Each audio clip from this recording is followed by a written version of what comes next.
Hey, hello world! Welcome back to Small Couch Reviews. It's your boy Sam, It's your boy Jovi.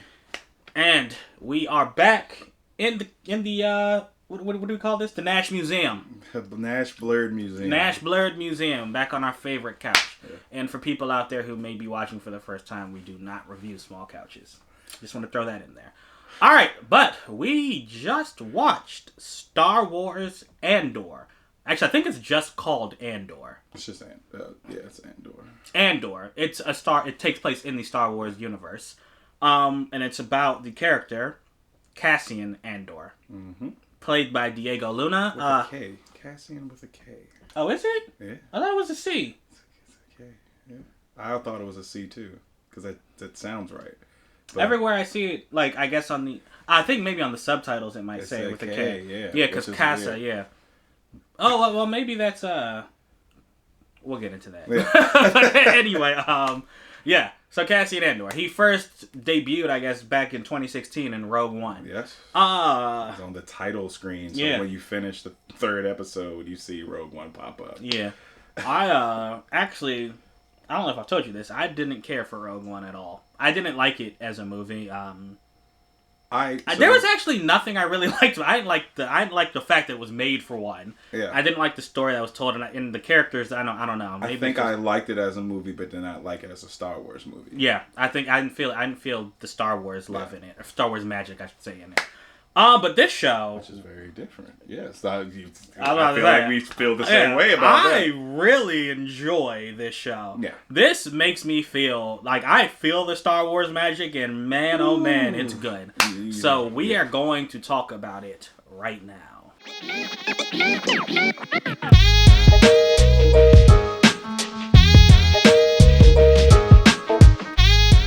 All right, man. I guess it's built fresh in both our minds, but I went first last time, so I'll let you go. All right, yeah, no. So I did like a little like recording. Like I watched every episode, and so like the quick synopsis of 1, 2, and 3 is 1 intro, 2 3 oh my god. It's just like it was like okay, I see what you guys did there. I see what the director, I see what the writer, and I see what you did, Disney. We're gonna release 3 episodes, guys, and you know what? We're gonna bring them in. They're going to watch the second episode and they're going to be like, do we really like this? And in the third episode, we're going to hit you with speeches. Yeah. We're going to hit you with the Star Wars universe lore. You're going to get action. You're going to get shit load of action. Yeah. And honestly, they released, he's right.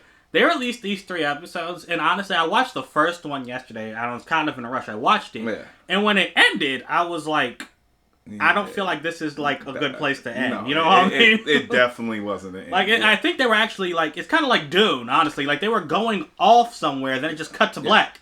And I'm like, The first 3 episodes, you need to watch them together. All together as a short film with this single story, which I was not feeling the story of the antagonist, like just one of the antagonists. And I'm like, what is your motivation here, sir? And and that was, and that's why I was like, all right, cool. But then I really sat down, and Aisha came downstairs, and I realized like they already signed on for 3 seasons. This is not just going to be about Cassian. This is going to be about the entire Rebel Alliance, and this is just they're going to be stories. I feel like we're going to get a nice, just like how you just finished watching it, or you didn't finish watching it. Clone Wars? Not Clone Wars, but Rebels. Oh, yeah. I feel like there's going to be these little Rebels storylines, just like the cartoon. Whoever This takes place a year before Rebels. Yeah. It starts in 5 BBY. And you feel the impact of the Empire. Yeah. From the jump. Yeah, let's start there. Yeah. So the first thing you see, it says 5 BBY. And, you see Cassian, and he's on a mission to find his sister. And he runs into what they call corpos. It's not actually like, you don't see like Imperial Guards, you don't see stormtroopers. It's like, this is on the outer rims of the galaxy, and what did Grand Moff Tarkin say? We've ruled through the force of fear. Yep. So like they aren't actually, the Empire, they're stretched thin. It's a huge galaxy. Right. So they have like these, these companies, like these private companies that actually work for them and enforce the law on their behalf. Subgroups of fake cops, basically. Yeah, and they're cops, and he runs into these cops. They call them corpos. Yeah. And immediately things go wrong. So he ends up on the run. And as Jovi said, there's one corpo in particular who seems very, I don't know. He wants to go above and beyond in his job for some reason. Like, there's something there. At the same time... He's not really good at his job. He's not good, and he's completely going against orders from his commanding officer. He's going against orders to do something, which makes you think, okay, well, what's there? But then while he's doing it, he's not very good at it. You can see he's nervous and like... And he's a desk boy trying to be out in the field, basically. So he's probably the weakest part to me, too. I need a better antagonist. And I don't think he is. I don't think he is our antagonist. I think that was our antagonist for that small part of the storyline. Right. And But anyway, there's somebody bigger. Yeah. This is a story about Cassian basically before he joins the Rebel Alliance. Yeah. It kind of shows how he gets into it. And at the end of the third episode, I think we meet the person who brings him into it. Oh, yeah. So, like, I'm sorry, I think I cut you off, but I mean... No, we're still in the same thought pattern. The things that are great about this show... First off, this show, like, this might be the best looking, like, TV show I've seen. Like, I had to close the windows because it's like, I feel like I'm missing something. You know, like, I was like, I need to be engulfed in this. Yeah, man, it's very crisp. It looks like a movie. Yeah. Like, it looks like it was shot with movie cameras. Yeah. Like, I think it might actually look better than, like, even, like... I love the way it looked, but I think it looks better than, like, The Mandalorian might look. Mm-hmm. It's very, like... Because there aren't these fantastical elements, like, it's just a dude. Yeah. That's very real, you know? Like, you know... You get fist fights, you get, you know... He has to run, he can't be force jumping or lightsaber battles or whatever. He gets hit... He actually gets hit with a blaster. Oh, gosh. And, like... And, like, I'm going back, like you're saying, all that, and then, like, Star Wars lore. It has to be a droid, right? Yeah. Like, I miss B already. Yeah. I miss B. That's the thing. That's part of Star Wars magic. You have a droid here that you love. Yeah. I was like, already. But he's like, but how? But where are we going to see B? And without spoiling anything, I was just like, are we going to see B again? And with the... I guess the Star Wars magic of this show is they don't throw Star Wars in your face, but if you're a fan, you notice it. Like, you notice the blue milk. The glasses that they're drinking out of. Just right. The mention of credits and just the screens. How everything, you're like, oh my gosh, this was made in the 70s, so of course all they had was lines and stuff. But like making sense of pathways and like when looking for a ship, I'm not going to go into Yeah. And it's like, oh wow, that makes sense. That is literally the path of a ship. Never would have looked at it like that. Yeah, and it's like the production values are very high. This was very well directed. And very well scripted, honestly.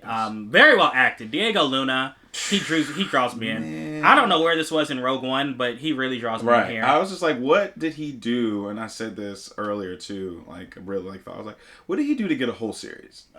But the series is not, and I keep saying, I'm telling y'all, this is not going to be just about him. But this is a great introduction to like everything that comes after. Well, you know, he starred in Narcos Mexico. Yeah. Oh, yeah. Okay. Well. Yeah. So to Joey's point, so here's the thing, and here's why I think this is a draw. If you know me, I'm not really a big prequel guy. Mm-hmm. I already know what's going to happen to you, so there are basically no stakes. Yeah. I know, like, what your fate is. Right. So a prequel is good to me when everything around that person is very interesting. Yes. Right? And they did that. Like, his mother, played by, her name is Fiona Shaw. I know this because she was wonderful in Killing Eve recently. His mother, whatever her story is, I gotta see it. I can't wait. Like, goosebumps, y'all. Yeah. I can't wait. Her demeanor when everything went down in episode 3, I'm like, yo, you've seen some stuff. Yeah, she has. And the show actually is, like, I guess, like, divided. You see Cassian, you know, as he's on the run from these corpos. Mm-hmm. But you also see his past as a child, where he grew up when his mother, or I guess his adopted mother, first found him. So you get that interesting look into his past. You know, you get this look like in the present, and you see all these characters around him, and really, man, he's not a rebel at this point. He's just a scrapper. He's just trying to survive. Literally. Like, so, you know, he's a smuggler. He's I guess a minor criminal. Yeah. Like, you know, like I guess a criminal against the Empire. So I don't know if that makes you a criminal because, you know, they're actually the bad people. They're the bad guys. Yeah, man. His his mom, he has a really good friend. Her name is Bix. His fence, essentially. Her boyfriend pissed me off, though, bro. Yeah. You need to watch it. Yeah, you watch it, you'll understand why. And again, talk about motivation. It didn't make sense. Yeah. You don't... I mean, you do some dumb shit for a woman. That's to say the least. Yeah. And, like, I mean, I don't know, guys. I feel like we're trying to tell you it's good. It's just this world feels so real, so lived in. Like, there's a scene. Words out of my mouth. Not to spoil it, but, like, there's a scene where basically Cassian is in trouble. The entire town just rallies around and starts, like, banging on, like, cans and stuff. Just as, like, a warning signal so that everyone knows. We're not going to say anything else because... And from there, things go on. You can tell that he is part of the community. Yeah, he's part of the community. From the third act in the first episode, maybe? Yeah. It's like, you know that everybody knows him. Everybody knows what he's doing. And everybody knows his secrets, too. Yeah, and everyone knows... I think only a few people know his secret. His secret, yes. Yeah. But it's like everyone on that town, they even say it, you know, they're a like tight-knit community when these corpos are going after them. And and I want to talk about the corpos a little bit. Underestimated the whole Outer Rim, and I hope we see more of the Outer Rim, which you do see a lot of that in Rebels. Yeah. You're underestimating all these places that the Empire literally left to shit. Yeah, man. Like, they really... It's like you just like... They went through the galaxy and was just like, hey, we got control now. Y'all need to be mining. You need to be doing that. And we'll come check on you. And, like you said, like... It's Beset. It's based on fear. Mm-hmm. No one's there. Right. No one's there to tell you to keep doing it. Yeah. And so when they pop up, they were like, and it's, I guess, not really even small. when when they popped up, they were like, "Yo, why?" He's been here in a while. It's been a while since even the corpos, like the private cops, they're like, we haven't seen them in forever, right? You know, but they're still doing the job the Empire needs them to do. So I guess, you know, Force of Fear works.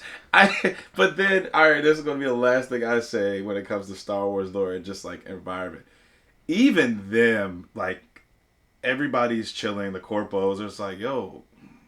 Like eating noodles at their desk. Like it's just showing you how they are so separated from the cut, clean Empire. Gotta be perfect. And it's And it's like, yo, I'm loving.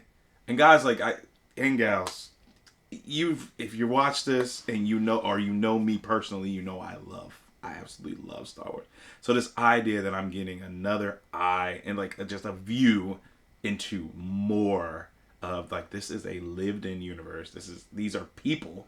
Yeah. These are aliens, people, they're species, whatever. Like everybody, it's like, yo, he's coming, and it's like, like shit, like, and they don't care. Yeah. They're not. I wouldn't say they're rent-a-cops. They're just cops. They are. Yeah. He's right. They're basically, you know, they'd be like, you know, like you'd see on Law and Order or something. Like these people, like you said at the desk. Yeah. They're not the Imperial officers with the very nice, you know, like gray suit, gray uniforms, or whatever, with the hats.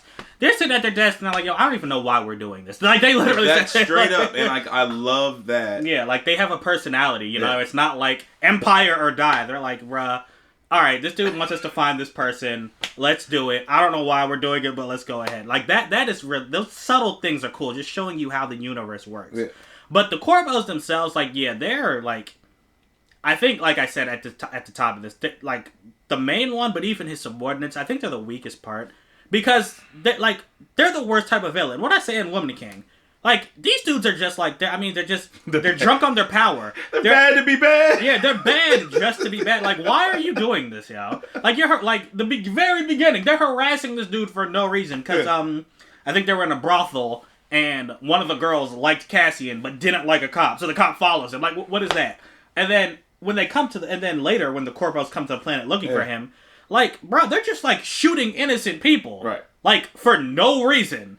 It's like, yo, like I don't know. I mean, I feel like it really. I feel like that was a shot at law enforcement. And I was just about to say that. It kind of feels. I don't know if it was political or anything, but it really feels like they were like, oh yeah, see, cops are like really bad here. Yeah. I don't know. And then like there's just the shock look on his face, like. And then, I just killed somebody. And then he immediately is like, why are you taking my gun away from me? It's like you killed somebody for no reason. Right, you're right. Like, yeah. Yeah. If you can't tell, we really liked it, guys. This is probably going to be one we'll review, like, probably weekly. We're going to watch it weekly. Show. Yeah. One of us is going to be talking about it. Like, I don't know. You know, our schedules are kind of a little crazy, but every week you can tune in. You're going to hear someone's thoughts about this show. Straight up. So far, so good. Really like it. Can't wait to see where it's going. Like I said, episode 3 really ends with Cassian basically. It looks like he's going to find out about the rebellion because, and the guy who recruits, like, man, episode 3 is really good. I was gonna say, that speech with a whole gun in your face. Yeah, he's like, yo, aren't you tired of these people? He's like, I came here. Yeah. And you know what? You need to watch it. Like, I don't even want to say it. It's really good. It was very inspiring. You can see, like, I'm excited. Even before Luke Skywalker, there are people who are like, yo, this is not right. This is not right. We need to do something. Right. And I really like that this show is showing that. And I may check out, I may watch Rogue One again. You know what? I after this season, I think I am going to watch it again. I think I am going to watch it again, give it a second chance. But yeah, Andor. Did you guys like it as much as us? Let us know right down there. We appreciate it, guys. Thank you so much for listening to us. If you liked it, go ahead, hit that little subscribe button and the bell. Ding. Sound effects, always wait for it. All right, y'all. Appreciate y'all, like I said. And until next time, we out. Deuces.